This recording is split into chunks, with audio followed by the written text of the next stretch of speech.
आदाब नाजरीन, सियासत टीवी के बेहद ख़ास प्रोग्राम हैदराबादी सितारे में मैं आपका मेज़बान केबी जानी इस्तकबाल करता हूँ। दोस्तों, गज़ल हर दौर में मकबूल रही है। न सिर्फ इसे उर्दू दां तबका इश्तियाक से सुनता है, बल्कि गैर उर्दू दां शायकीन मौसीकी भी मुख्तलिफ फ़नकारों की गज़ल गायकी से महजूज़ होते हैं। नौजवान नस्ल भी गज़लों के शदाई है। इसकी वजह यह है कि मौजूदा दौर के गज़ल सिंगर्स ने क्लासिक अंदाज के बजाय आम फहम लहजे को तरजीह दी है, जिसके बायस लाखों शायकीन आज भी गज़लों से न सिर्फ लुत्फ़अंदोज़ हो रहे हैं, बल्कि उर्दू ज़बान की चाशनी और शीरनी का भी एतराफ़ कर रहे हैं। जिन गज़ल फ़नकारों ने शायकीन का दिल जीता है, इनमें एक नुमाया नाम संगीता मित्रा जी का भी है, जिन्होंने 5 साल की कम उम्री से अपने पिता श्री अनिल सरकार से क्लासिकल संगीत सीखना शुरू किया और 7 साल की उम्र में पहला परफॉर्मेंस दिया। इसके बाद गज़ल गायकी की तरफ राग़िब हुई और वो उस्ताद विट्ठल राव जी से गज़ल सीखना शुरू किया। इनकी जुस्तजू, लगन और मेहनत से कई बेज़ुबान गज़लों को अपनी मखमली आवाज़ और दिलकश अंदाज के ज़रिए नई जान दी और अपनी भरपूर सलाहियतों से गज़ल गायकी की दुनिया में एक अलग पहचान बनाई। मुख्तलिफ कंसर्ट में अपनी आवाज़ और अंदाज से शायकीन मौसीकी को अपना शैदाई बनाया है। दूरदर्शन कोलकाता से इनकी गाई हुई गज़लों के कई प्रोग्राम पेश किए जा चुके हैं और इन्हें ये एज़ाज़ हासिल है कि उस्ताद बिस्मिल्लाह खां के हाथों अवार्ड से भी नवाजा जा चुका है और इनकी गाई हुई गज़लों के एल्बम्स और गैर फिल्मी नगमों के एल्बम्स रिलीज़ हो चुके हैं। बस मैं इनके लिए ये कहूँगा, हमसे पूछो गज़ल क्या है, गज़ल का फ़न क्या है, चंद लफ्ज़ों में छुपा दी जाए। मखमली आवाज़, दिलकश अंदाज का इम्तिजाज हमारे आज के मेहमान संगीता मित्रा जी। दिल चीज़ क्या है आप मेरे जान लीजिए। बड़ी खुशी हो रही है, आप हमारे इस प्रोग्राम में आई, बहुत बहुत इस्तकबाल किया जाता है। शुक्रिया शुक्रिया जी जी। और सभी नाजरीन को मेरा आदाब।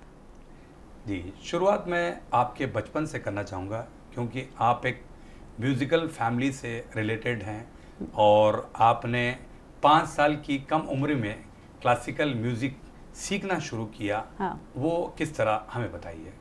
ये मेरी पैदाइश एक म्यूज़िकल फैमिली में होने के ज़रिए, तो मैं म्यूज़िक से और मौसीकी से बहुत जल्द रूबरू आ गई। तो वो सारा दिन मेरे घर में गूंजता रहता था। मेरे पिताजी शास्त्रीय संगीत में पंडित हैं। अच्छा। तो उनके पास बहुत सारे स्टूडेंट्स आते थे, खुद दिन भर रियाज करते थे और उसके ऊपर बहुत सुनते थे।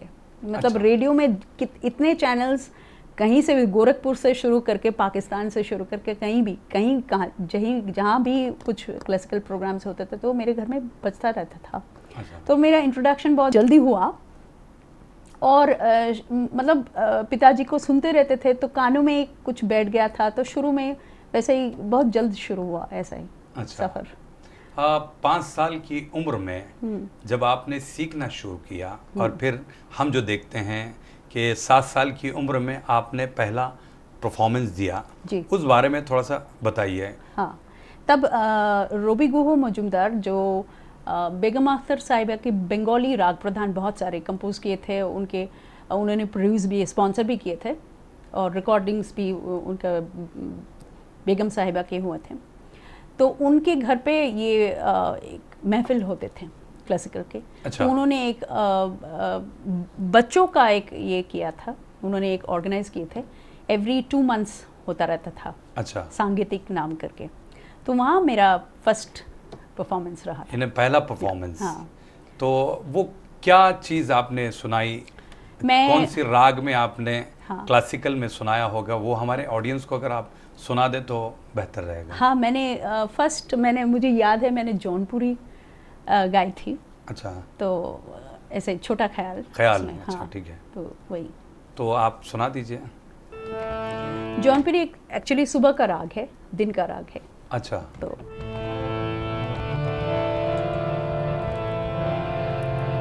आ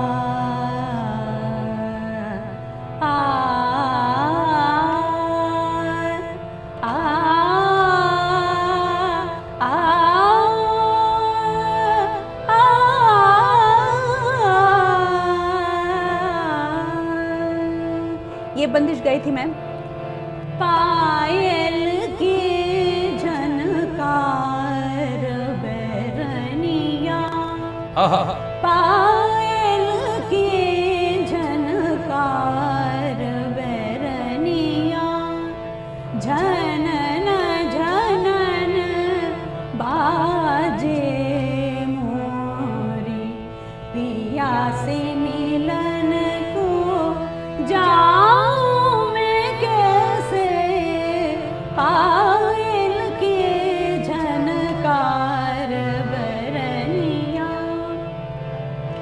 बिरह से तन ताप तप तो है,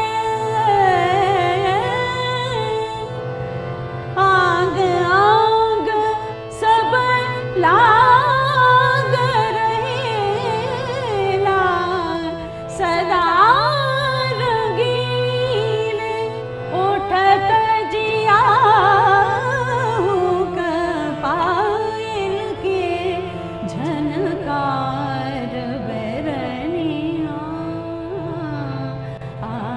क्या बात है, क्या बात है। ये अच्छा, जब आपने ये ख्याल गाया, जब तब आपकी उम्र 7 साल की थी, तो पहली मर्तबा जब आप स्टेज पे गई, हाँ। जब परफॉर्म करने के लिए, तो आपको कुछ डर सा महसूस नहीं हुआ? नहीं, ये भगवान का ये उनका ब्लेसिंग है कि मैं कभी गाने के बारे में मैं बहुत कॉन्फिडेंट हूँ। अच्छा। कभी डर नहीं लगता है। और मैं तभी उस दिन भी डर नहीं लगा था। मुझे याद है, मैं एक जगह तान में गड़बड़ कुछ की थी, अच्छा। तो ना बोल के फिर से शुरू हुआ। मतलब कोई डर वर कुछ नहीं था, गलती फिर से सही कर ली मैंने। अच्छा। तो कोई डर कुछ नहीं था, कभी भी नहीं रहता है, आज अच्छा। तक भी नहीं है। अच्छा, आपका जो नाम है संगीता मित्रा, हाँ तो संगीत भी है, मित्र भी है। हाँ। तो आप संगीत के बड़े अच्छे दोस्त रहे हैं, बिल्कुल। तभी तो आपने इतना अच्छा फन सीखा है। इस बारे में आप क्या कहेंगे? हाँ, तो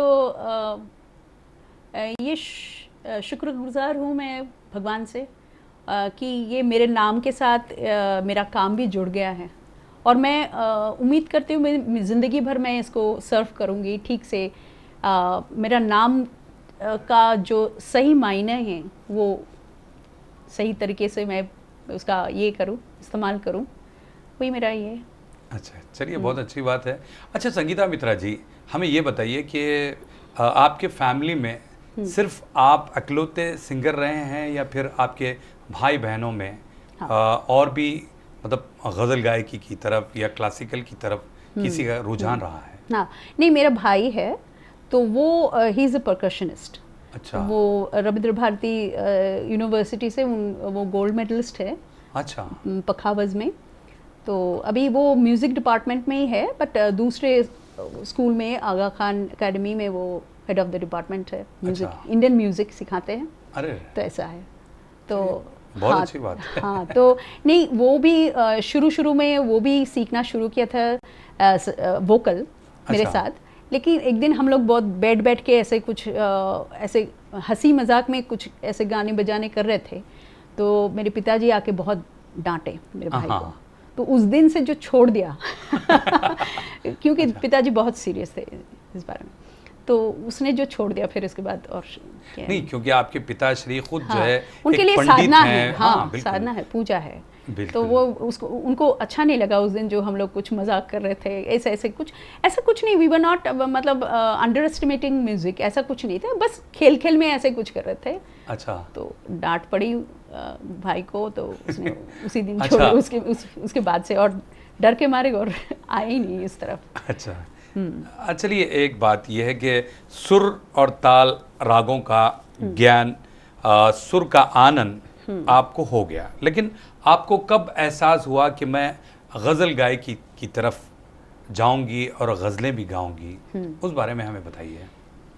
तब वो 90s के दौर थे, जब मेरे पास मतलब वो सब ऑडियो कैसेट्स मैंने सुना फर्स्ट टाइम जी। मिराज गज़ल गुलाम अली साहब के, हाँ। मेहदी हसन के। एक्चुअली बंगाल में गज़ल बहुत कम ही चलता है।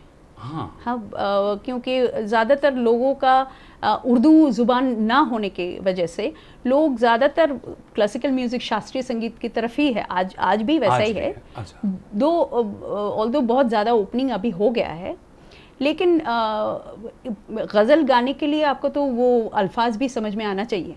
बेशक, हाँ, सही बात है। तो इसलिए शास्त्रीय संगीत हम लोग करते थे, तो इस बीच ये सब मेहदी हसन साहब, उससे पहले हम सुनते थे, लेकिन मैं छोटी थी, उतना वो गहराई समझ में नहीं आया था। अच्छा, फिर इसके बाद गुलाम अली साहब का वो कैसेट मेरा जे गज़ल जब इंट्रोड्यूस हुआ, तब बहुत वो एक मतलब हलचल मच गई। अच्छा। हाँ, तब से उस वक्त से शुरू हुआ, तो मैं गुनगुनाती रहती थी रोदादे मोहब्बत, वो सब जो गज़लें हैं, उनका नसलो ना सासजन, वो सब। फिर शौक था सीखने के लिए, लेकिन कोई गुरु नहीं मिला जहाँ मैं सीख सकती हूँ। अच्छा, आफ्टर मैरिज इधर मैं रिलोकेटेड होने के बाद, हैदराबाद में आने के बाद मेरा ये सफ़र शुरू हुआ। अच्छा। तब मुझे लगा कि ये हैदराबाद नवाबों का शहर है, तो और यहाँ तो ज़रूर कहीं ना कहीं कुछ तो मिलेगा, सीखने का मौका मिलेगा। तो उसके बाद मैं विठल राव साहब के पास मैं आपने गज़ल गाना शुरू किया। ऑफिशियली इंट्रोडक्शन, मतलब रूबरू हुई मैं। अच्छा, गज़ल से। लेकिन पहला जो आपका इंस्पिरेशन रहा वो मेराज गज़ल, जो मेराज गज़ल, हाँ, हाँ, उससे पहले मैं ऑल इंडिया रेडियो कंपटीशन में भी हिस्सा लिया था। वो उसमें मैं बेगम अख्तर साहिबा का दूर है मंजिल राहे मुश्किल वो अरे गाई क्या थी। बात है। हाँ, तो मैं चाहता हूँ कि वही चीज़ सुना दीजिए बेगम अख्तर साहिबा की जो गाई हुई है, आपने जो पेश की और थी। एक इश्क में गैरत जज्बात ने। हाँ बिल्कुल।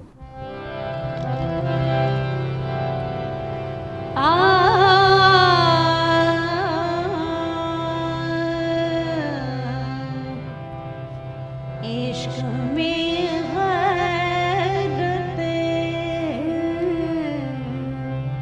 इश्क में गैरत जज्बात ने रोने न दिया।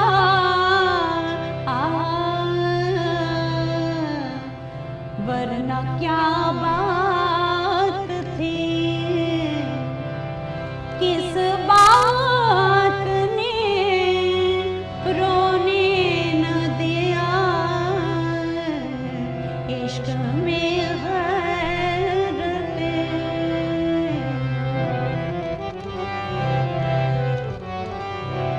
आप कहते थे कि रोने से ना बदलेंगे नसीब। आप कहते थे कि रोने से ना बदलेंगे नसीब। उम्र भर आपके इस बात ने रोने न दिया।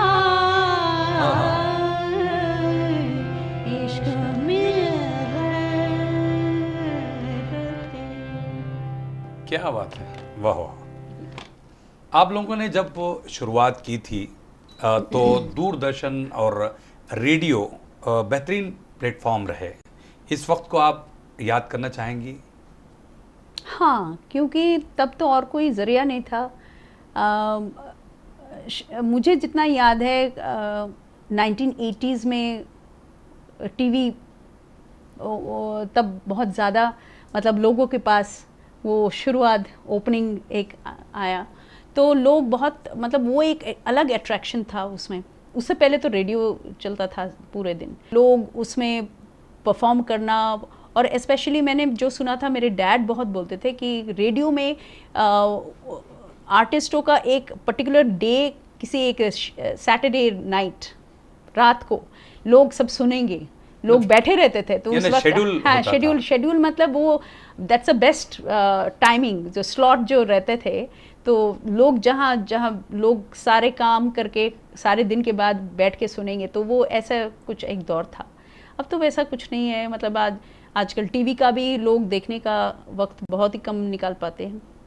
सही है। हाँ, उसके बाद तो अब फोन आकर तो बहुत ज्यादा हाँ, मसरूफ कर दिया हाँ, है लोगों बहुत को, ज़्यादा, है ना। बिल्कुल। और फ़ोन के वजह से लोगों का जो कल्चरली जो कनेक्टेड रहने की ये है वो भी ख़त्म, बहुत कम हो गया है। सही बात। ज़्यादातर आजकल एंटरटेनमेंट ही ज़्यादा है, कल्चर की बहुत, जो दूरदर्शन स्पेशली, दूरदर्शन का बहुत ज़्यादा, बहुत बड़ा हिस्सा है, बहुत Contribution हाँ है कंट्रीब्यूशन बहुत है। कल्चर और हमारा जो साहित्य है, हमारा जो ये है म्यूज़िक है, सही बात। वो उनको कायम रखना, उनको लोगों तक पहुंचाना। जो आर्टिस्ट है उनको आज भी करते हैं, ऑल इंडिया रेडियो वैसे भी करते हैं, लोकल आर्टिस्ट को बहुत प्रमोट करते हैं। तो ये सब तो टीवी में स्पेशली प्राइवेट चैनल्स में नहीं मिलते हैं, ये सही सब बात, बेशक। ओपनिंग्स। सही बात है। तो उसमें बहुत कॉम्पिटिशन्स रहते हैं और उसके मतलब जान पहचान वाली बात भी रहती है, तो वो सब भी है। तो आजकल वो भी ख़त्म हो गया। अब पहले प्राइवेट चैनल्स में लाइव शोज बहुत रहते थे, लोग सुनते थे, आजकल वो भी लोगों के पास नहीं, टाइम आजकल जो हम देखते हैं कि चैनल्स टीआरपी बढ़ाने के चक्कर में बहुत सारे ऐसे ऐसे नए नए शोज लाते हैं, तो शायद कहीं ना कहीं कल्चर को भूलते जा रहे हैं। हाँ वही है ना। ये मीडिया चीज़- का जो रोल है, मीडिया का जो रोल है वो कभी कहीं कहीं मतलब उससे बहुत हटके चले जा रहे हैं, वही। सही बात है। संगीता जी, एक चीज़ ये है कि आजकल की जब आपने बात की तो लाइट क्लासिकल में गाई हुई गज़लों को लोग बहुत ज़्यादा पसंद कर रहे हैं, जबकि क्लासिकल का भी एक रंग होता है। इस बारे में आप क्या कहेंगी? देखिए, क्लासिकल समझना, वो अगर आप वैसे माहौल में पैदा हुए तो आपका वो एक टेस्ट बन जाता है। तो बचपन से वो सुनते सुनते क्लासिकल इमीडिएटली आप आज सुने, आज उसको पसंद करें, समझे, वो बहुत मुश्किल है। वो आपको मतलब वो डेवलप करना है, कौन कौन सा सुर लगाने से, कैसे मीड़ किसको बोलते हैं, ओके। तो ये सब समझने में टाइम लगता है, उसके लिए आपका शिक्षा की ज़रूरत है, इल्म की ज़रूरत है। तो पहले जो, लेकिन ऑफ कोर्स आप अगर क्लासिकल उसको रागों का अगर आप गज़लों में ढालें तो उसका तो रंग तो अलग आएगा ही, है ना। तो इसलिए पसंद करते हैं। उतना गहरी बात तो समझ में नहीं आती है, लेकिन ऊपर से वो जो एक रागों का मिश्रण रहता है तो वो लोगों को भाता है वो। सही बात। इसलिए तो मैं चाहता हूँ कि प्रोग्राम आगे बढ़ाने से पहले आप क्या सुनाना चाहेंगी? हाँ, मैं अभी बहादुर शाह ज़फ़र की लिखी हुई गज़ल बात करनी मुझे कभी मुश्किल ऐसी तो न थी, वो पेश करूँगी। ज़रूर सुनाइए।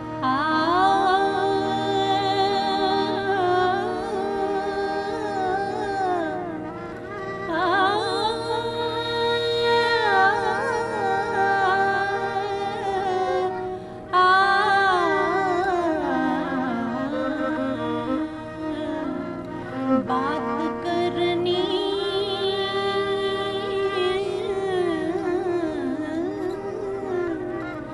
बात करनी मुझे मुश्किल कभी ऐसी तो न थी। बात करनी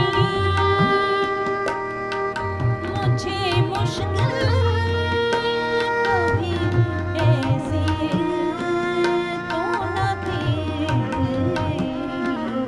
जैसे अब है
वाह, बहुत ही ज़बरदस्त आपने गज़ल सुनाई। पिछली दौर की बातें हम याद करें, पहले क्लासिकल रागों पर फिल्मी गाने या कव्वाली बनाए जाते थे। इस बारे में आप क्या कहेंगी? हाँ, आजकल थोड़ा कम हो गया है, क्योंकि आजकल के जो यंगस्टर्स है, नौजवान है, क्लासिकल की तरफ ज़्यादा रुझान नहीं है। उनका अटेंशन और अट्रैक्शन ज़्यादा वेस्टर्न म्यूज़िक की तरफ है। तो आफ्टर ऑल अभी जो फिल्म इंडस्ट्री जो है बिज़नेस के ऊपर चलते रहता है, उनका स्टोरी लाइन वगैरह उसके ऊपर ही डिपेंडेंट है म्यूज़िक कैसे बनेगा। तो आजकल इसलिए ज़्यादा कम हो गया है। हाँ, फिर भी अगर कुछ एक दो बनते हैं तो वो बहुत बहुत पॉपुलर भी होते हैं, क्योंकि उसका एक रंग ही अलग है। और कव्वाली के बारे में अगर कहूँ तो ये कव्वाली रागों के बिना नहीं हो सकता। कव्वाली कम्प्लीटली राग बेस्ड है, और इसको अगर कोई क्लासिकल नहीं सीखे तो कव्वाली गाना बहुत मुश्किल है, सही बात। नहीं गा सकते। हाँ, हाँ, तो ऐसा है। तो इसलिए अगर आप कहें तो एग्जांपल दिए अगर दे तो लाइक कोक स्टूडियो जैसे कर रहे, ये सिर्फ और कुछ नहीं, बेस स्केलेटन बेस सब एक ही है, वो क्लासिकली है, लेकिन उसको जस्ट उसका गार्निशिंग जो बोलते हैं, ऑर्नामेंटेशन जो है वो वेस्टर्नाइज कर दिया गया है, just to give it a global appearance, globally उसको सराहा जाए, तो इसलिए ऐसा किया जा रहा है। लेकिन अदरवाइज कव्वाली को तो नहीं किया जा सकता, मतलब चेंज नहीं किया जा सकता। उसका बेस हिंदुस्तानी शास्त्रीय संगीत तो रहना ही है। लेकिन हम देखते हैं संगीता जी के आजकल जो गज़ल सिंगर आ रहे हैं वो कुछ गज़लें लेकर आते हैं और अपने आप को गज़ल सिंगर कहकर प्रेजेंट होते हैं, तो वो उनका बेस क्लासिकल से नहीं होता, सीखे हुए नहीं होते। उस बारे में आप क्या कहेंगे? नहीं, मैं सिर्फ गज़ल सिंगर्स को सेग्रीगेट नहीं करूँगी। कोई भी अगर अच्छे आर्टिस्ट, अच्छे कलाकार बनना है तो उनको ट्रेनिंग ज़रूर लेना पड़ेगा। विदाउट ट्रेनिंग, अगर आपका फाउंडेशन अगर अच्छे नहीं है, आप 2 साल, 3 साल, 5 साल तक रहेंगे, लेकिन आप अपना खुद का एक आइडेंटिटी बनाना बहुत मुश्किल हो जाएगा। जब तक आप नहीं सीखेंगे, आप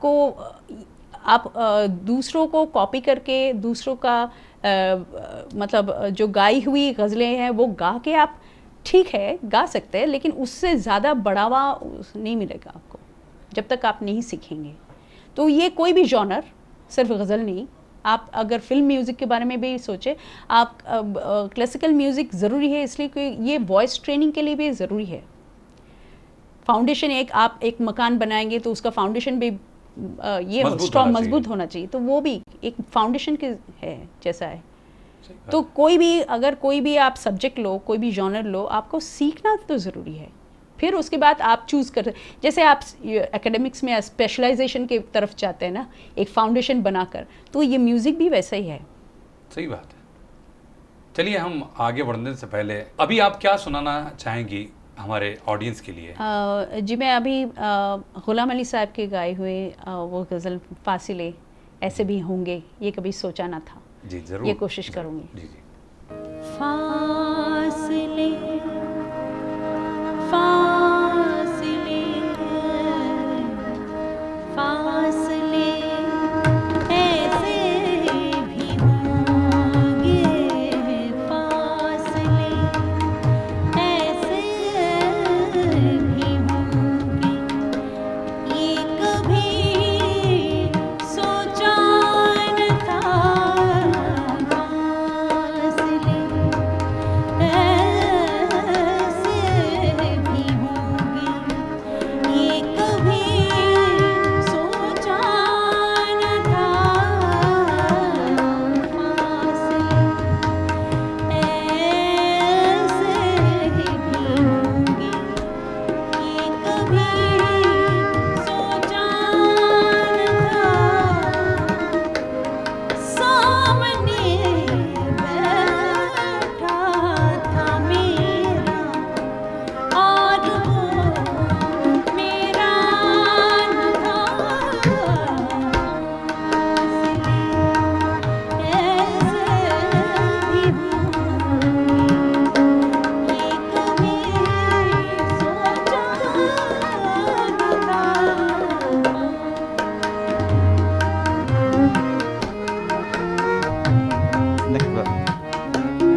नाजरीन, संगीता मित्रा जी से हम गज़लें भी सुनेंगे और बातचीत का सिलसिला भी आगे जारी रहेगा, लेकिन यहाँ पर लेते हैं एक छोटा सा ब्रेक।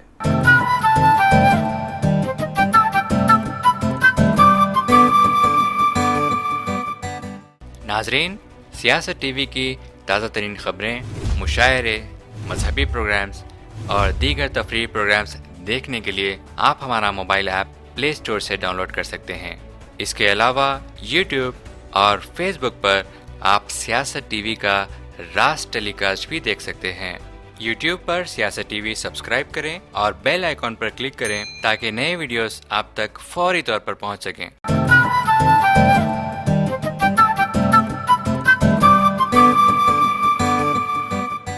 वक्फे के बाद आप सभी का हम खैर मकदम करते हैं हैदराबादी सितारे प्रोग्राम में।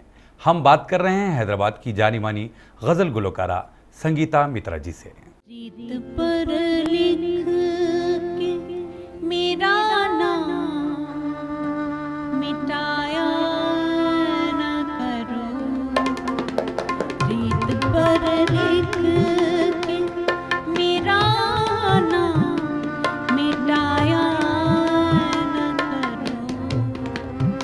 आँखें सच बोलती प्यार छुपाया न करो, रीत पर लिख के मेरा नाम मिटाया न करो। आँखें सच बोलती प्यार छुपाया न करो, रीत पर लिख के मेरा नाम मिटाया न करो।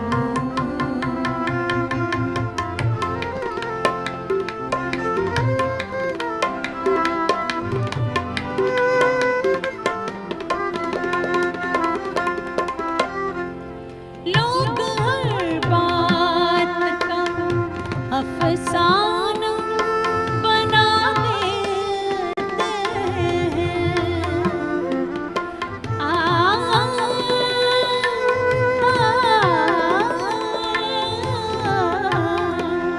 लोग हर बात का अफसाना बना देते हैं। लोग हर बात अफसाना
बात कर रहे हैं गज़ल की जानी मानी फनकारा संगीता मित्रा जी से। संगीता मित्रा जी, आपने बहुत ही खूबसूरत सी गज़लें भी सुनाई और बातचीत के सिलसिले को हम आगे बढ़ाएंगे। कौन सी राग शायकीन को बहुत ज़्यादा मुतासिर करती हैं, उस बारे में बताइए। इतने राग है, ज़्यादातर जो रागों में माइनर नोट्स, कोमल स्वर जहाँ ज़्यादा प्रयोग होता है, तो वो लोगों को ज़्यादा इमीडिएटली अट्रैक्ट करता है, क्योंकि कोमल स्वर में एक अलग अट्रैक्शन रहता है, जो कि सरल और शुद्ध स्वर के जो राग है वो डिफाइन करना, उसको एक्सपैंड करना बहुत मुश्किल है। लेकिन आप एक राग में अगर एक कोमल स्वर लगे तो उसका रंग ही बदल जाता है। तो ऐसे ज़्यादातर कोमल स्वर के जो राग है वो लोगों को बहुत हाँ, उसमें से तो जो कहा जाता है यमन, वो रागों का राजा कहा जाता है। तो राग यमन में बहुत सारी गज़लें, बहुत सारे लोग बहुत ज़्यादा पसंद करते हैं। तो कुछ अगर रंग आप सुनाना चाहेंगी ऑडियंस को भी, थोड़ा सा सुना दीजिए। हाँ, तो मैं अभी आप यमन की बात कर रही हूँ, तो उसमें एक नसीर तुराबी की गज़ल है, यमन की एक पोजीशन में पेश कर रही हूँ।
एक तीव्र मध्यम लगाने से उसका रंग बदल गया।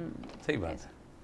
तो राग यमन में बहुत सारी गज़लें बनाई जाती हैं, लेकिन राग की भी कुछ औकात होते हैं जिनमें जो राग फिट हो वो गज़ल का रंग बिल्कुल दुगना हो जाता है। उस बारे में आप क्या कहेंगे? हाँ, जैसे देखिए पहाड़ी जो राग है वो बहुत लाइवली, बहुत खुशी का राग है जी। तो जब भी इसके अल्फाज के हिसाब से अगर कुछ लाइट गज़ल है, लाइवली गज़ल है, तो उसको इसमें ये राग में ढाला जाता है। अच्छा। अगर कुछ ऐसा है कि बहुत सैड है, बहुत गमगीन माहौल है, हाँ, संजीदी जो चीज़ है, तो उसमें पुरिया में या तो मारवा में ऐसे या तो दरबारी कन्नाड़ा में ऐसे। अच्छा, इसके हिसाब से क्या बात है। तो ये सारी चीज़ें क्लासिकल सीखने से ही आपको मिल पाती हैं जी, या फन सीखने से ही ये चीज़ें आपको मिलती हैं, है ना? जी बिल्कुल। तो संगीता जी, मुझे ये बताइए कि हर फनकार की ज़िंदगी में गाइडिंग स्टार होता है। आपकी ज़िंदगी में कौन, कब और कैसे रहा? गाइडिंग स्टार तो मेरे पिताजी थे। जब से मैंने सांस लेना शुरू किया तब से तो मैं वही सुन रही हूँ। फिर उसके बाद जो स्टॉलवर्ड्स है मैं काफ़ी सुनती रहती हूँ, तो उनके मेरे लिए मैं सबको सुनती हूँ और सबका जो अच्छाई है मैं वो लेना चाहती हूँ, अडॉप्ट करना चाहती हूँ। और ये मतलब ऐसा कुछ नहीं कि आपसे छोटे हो या आपसे बड़े हो, कोई भी इसमें एज का कोई लिमिट नहीं रहता है। अच्छा। तो मेरे हिसाब से वो जिसका जो भी अच्छा है, और ऐसा भी नहीं कि मैं सिर्फ ये सुनती हूँ शास्त्रीय संगीत, आपका जो फोक म्यूज़िक है वो भी, उसमें भी अच्छाई है। आपका जो वेस्टर्न म्यूज़िक है उसमें भी बहुत सारे अच्छाई है, उसका वॉइस डिलीवरी जो है, तो वो सब लेकर। लेकिन हम जो देखते हैं कि आपकी आवाज़ आशा जी से बहुत काफ़ी मेल खाती है, तो मैं चाहता हूं कि प्रोग्राम को आगे बढ़ाने से पहले आशा जी की कोई गाई हुई कोई गज़ल या गीत सुनाए हैं। हाँ, मैं मिराज गज़ल जो फर्स्ट कैसेट, हाँ वहाँ से वो सलोना सा सजन वो पेश कर रही हूँ।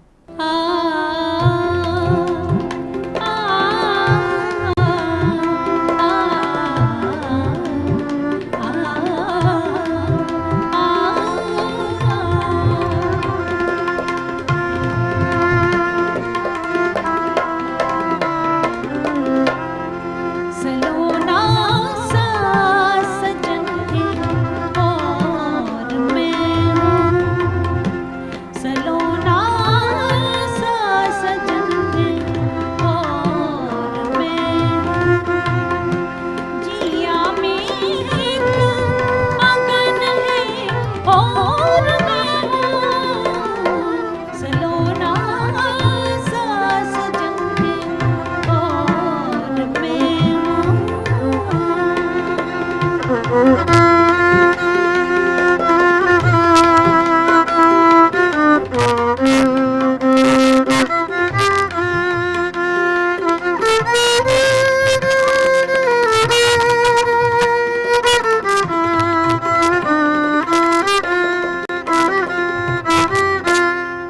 तुम्हारे रूप की छाया में साजन, तुम्हारे रूप की छाया में साजन, बड़ी मीठी जलन है और मैं हूँ, सलोना सा सजन है और मैं हूँ, जिया में एक आंगन है और मैं हूँ, सलोना सा सजन है और मैं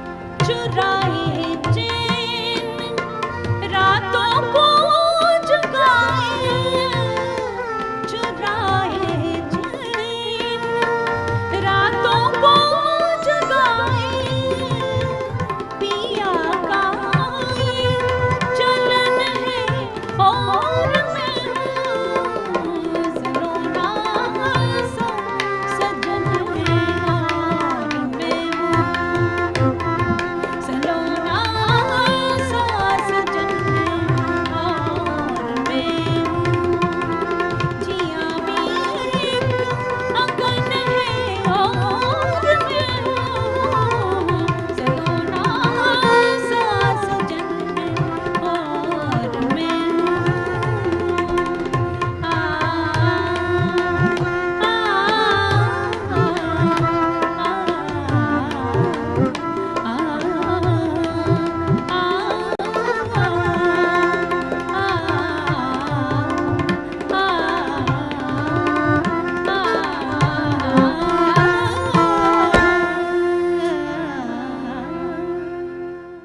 वाह वाह वाह, बहुत ज़बरदस्त सलोना सजन। आशा जी को आप इतने ज़माने से कॉपी कर रही हैं, बहुत ही ज़बरदस्त। तो एक चीज़ ये है संगीता जी कि गज़ल सुनने वालों की एक ऑडियंस बिल्कुल अलग होती है। हाँ, वो ऑडियंस दूसरे संगीत यानी शोर शराबे वाली संगीत से जुड़ नहीं पाती। कभी आपको ये नहीं लगता कि गज़ल का जो शहर था कहीं ना कहीं मांद हुआ है? हाँ, थोड़ा हुआ है। और आजकल के गज़लों में लोग इंटरेस्ट उस तरफ भी है, लेकिन गज़लों का जो प्रेजेंटेशन, उसका जो डेमोन्स्ट्रेशन स्टाइल वो बदल गया है। पहले जो गज़ल होते थे बैठकी गज़ल, जिसमें इंस्ट्रूमेंट्स भी आप देखें तो सारंगी सितार के अलावा तानपुरा, उसके अलावा कुछ रहता नहीं था। आजकल गज़लों में बहुत ऐसी बदलाव आई है, तो उसमें उसके प्रेजेंटेशन भी अलग हो गया, उसमें उसका रागों का उतना गहराई को छोड़कर थोड़ा लाइट, अल्फाज भी थोड़ा हल्के फुल्के हो गए हैं और इंस्ट्रूमेंटेशन भी अलग हो गया है, कीबोर्ड वगैरह सब, गिटार सब यूज़ होता है, तो लोग पसंद करते हैं, लेकिन वो माहौल थोड़ा बदल गया है, ऐसा ये कह सकती हूँ। माहौल बदल गया है। लेकिन आपको ये नहीं लगता कि भाई पहले हम जिस तरह के प्रोग्रामों में भीड़ भाड़ होती थी, गज़ल के प्रोग्रामों में, आजकल देखने को नहीं मिलती? हाँ, बहुत कम हो गया पहले से। इसकी वजह क्या है? इसकी वजह जो है अभी जो पहले जो मैं हैदराबाद आने के बाद मैंने जो देखा है, तो एज ग्रुप के जो लिसनर्स थे, ऑडियंस जो थे, उनका मतलब आज वो एज ग्रुप के लिसनर्स नहीं मिलते हैं। आज ज़्यादातर तब जो यंग थे, अब वो सब मतलब शख्सियत वो ऑर्गेनाइज करते हैं, तो कम धीरे धीरे वो इंटरेस्ट इसके तरफ, उर्दू की तरफ, ये रुझान उर्दू की तरफ, जो इंक्लिनेशन, वो थोड़ा कम होता जा रहा है। ज़्यादातर लोग, हम लोग जो बात करते हैं वो भी ज़्यादा अंग्रेज़ी, हिंदी भी नहीं होता है, तो इसकी ये एक वजह है। आपको क्या लगता है जिनको उर्दू नहीं आती, क्या वो गज़ल प्रोग्राम में आते नहीं हैं या सुनना नहीं चाहते हैं? ऐसा तो नहीं है। ऐसा तो नहीं है। हाँ। ऐसा तो नहीं है। कुछ लोग हैं जिनको म्यूज़िक, मतलब उसका जो कंपोजिशन है, उनका जो सिंगिंग स्टाइल है, उस तरफ ध्यान है, सुरों की तरफ ध्यान है। अच्छा। और कुछ लोग हैं जो सिर्फ लिरिक्स को, अल्फाज को सुनते हैं, उनके लिए वो शायद वो इम्पोर्टेंट ज़्यादा है। तो उसके हिसाब से अकॉर्डिंग टू टेस्ट लोग आते हैं। लेकिन जब गज़लों की बात हम कर रहे हैं, तो साथ साथ फिल्मी गानों को भी हम जोड़ेंगे। तो अभी जो बॉलीवुड में म्यूज़िक आ रहा है, उस बारे में आप क्या कहेंगी?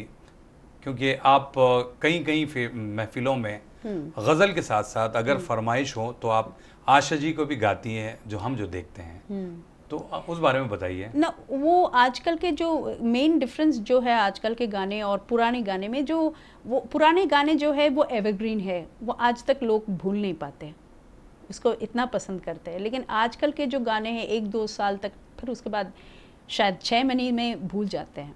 तो ये प्रॉब्लम है, क्योंकि इसके एक रीज़न बहुत अहम है। वो है कि पहले के जो गाने होते थे बहुत रिसर्चफुल रहता था, बहुत एक गाना तैयार करने में 1 साल लगा देते थे म्यूज़िक डायरेक्टर्स, तभी जाके एक गाना बनते थे। तो लेकिन ये आजकल तो वो उतना टाइम नहीं है, उतना टाइम दे भी नहीं पाते, और उसके सुरों की तरफ ध्यान कम है, इंस्ट्रूमेंटेशन के ऊपर ध्यान ज़्यादा है।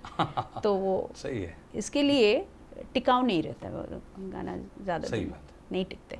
जब हम बात कर रहे हैं बॉलीवुड की, तो मैं चाहता हूँ कि आशा जी की गाई हुई वो मशहूर गज़ल दिल चीज़ क्या है आप मेरी जान लीजिए, आप ज़रूर गुनगुना दें। अच्छा, ठीक है।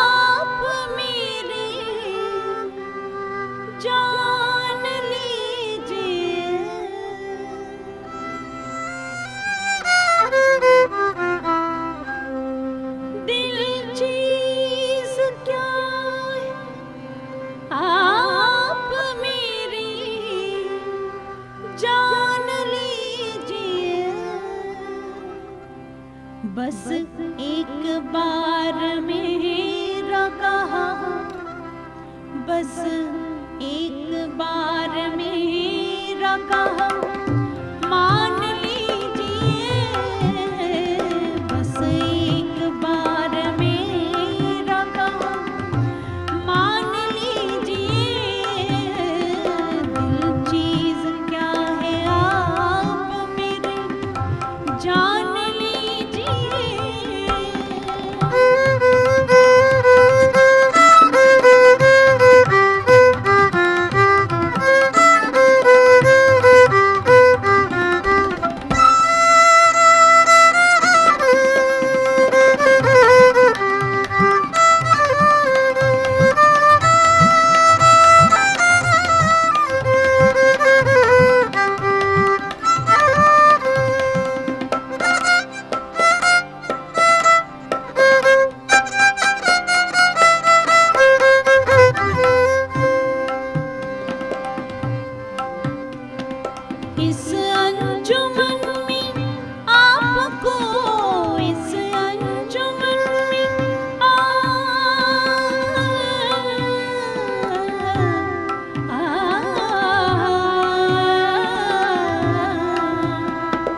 इस अंजुमन में आपको, इस अंजुमन में आपको आना है बार बार, आना है बार बार। दीवार दर को गौर से, दीवार दर को गौर से पहचान लीजिए, दीवार दर को गौर से पहचान लीजिए। दिल चीज क्या है आप मेरे जान लीजिए।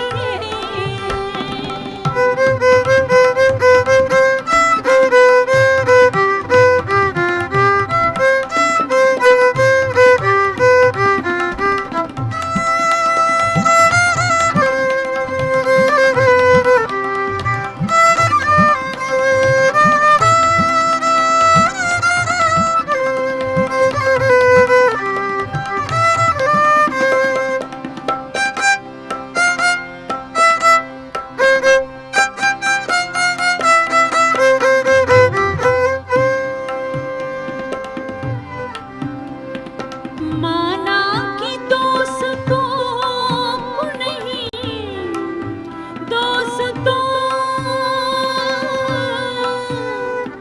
दोस्तों को नहीं,